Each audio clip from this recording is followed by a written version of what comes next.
Би кажала само неколку аргументи, ако ми дозволите, дополнителни, за потребата од промена на изборниот модел од 6 изборни единици во една изборна единица. Сметаме дека шаренолико општество логично ќе се прелее преку ваков модел во еден шаренолик парламент. И тоа е многу важно за едно мултикултурно општество како македонското. На ваков начин се постигнуваат најмалку 4 добри работи. Прво, јакне плурализмот, јакнат автентични политички партии, второ, трето, јакне изборот на граѓаните, четврто, јакне диалогот во општеството, што пак ќе нагласам за едно општество како нашето е многу важно, затоа што преку диалогот јакне и социјалната кохезија.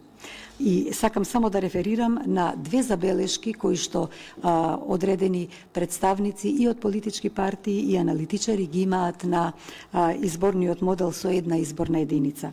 Се спомнува дека тоа би било губиток наводно за големите политички партии. Сметам дека тоа не е така, затоа што на ваков начин тие ќе можат да си прават и сите ние да си правиме чисти листи од наши представници партиски, ќе можеме да застанеме зад своја програма, јасно и едноставно да ја промовираме, да ги промовираме кадрите што стојат зад неа и потоа според бројот на пратеници што ќе влезат во парламентот на многу поедноставен, почист и поферски начин да се прават здрави постизборни коалиции. Од друга страна се зборува дека овој модел со една изборна единица е скопјецентричен. Тоа сметаме дека апсолутно не е точно.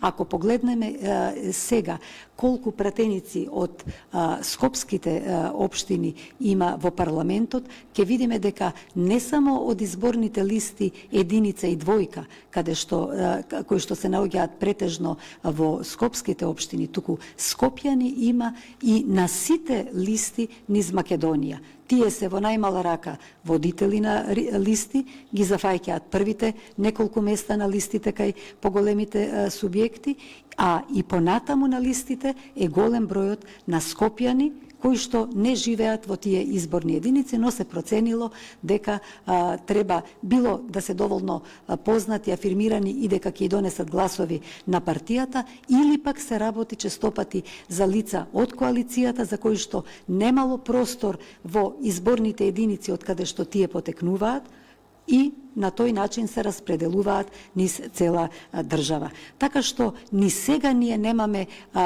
листи каде што ќе бидат кандидати исклучиво од представници од оние изборни единици каде што живеат. А од друга страна, дали политичките партии ќе ги заборават своите добри играчи, своите одлични политичари кои што се од Велес или од Берово или од Кичево или од Струга, од Охрид? Апсолутно не.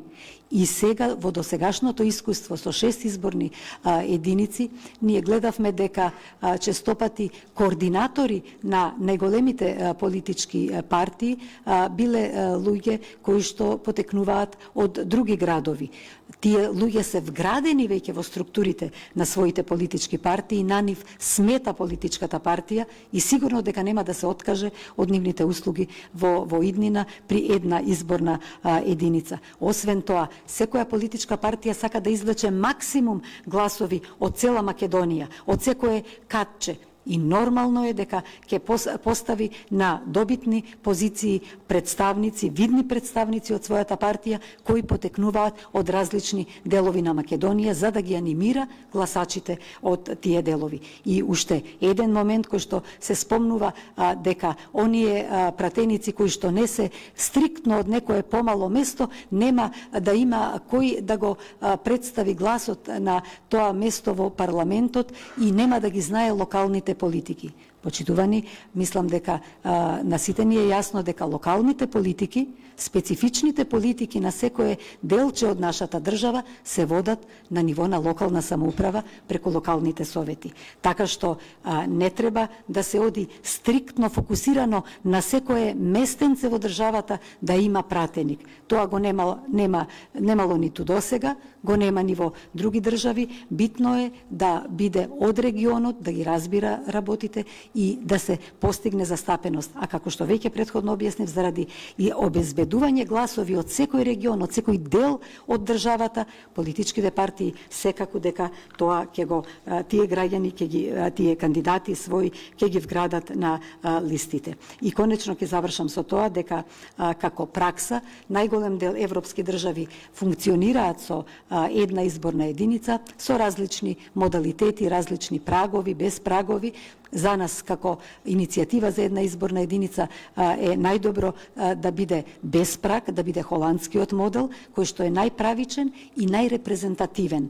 Колку што има гласачи за одредена партија или опција или група, толку влегуваат пратеници. Најфер, најчист. И да не заборавиме уште еден аргумент. Европските избори се водат според принципот на една изборна единица.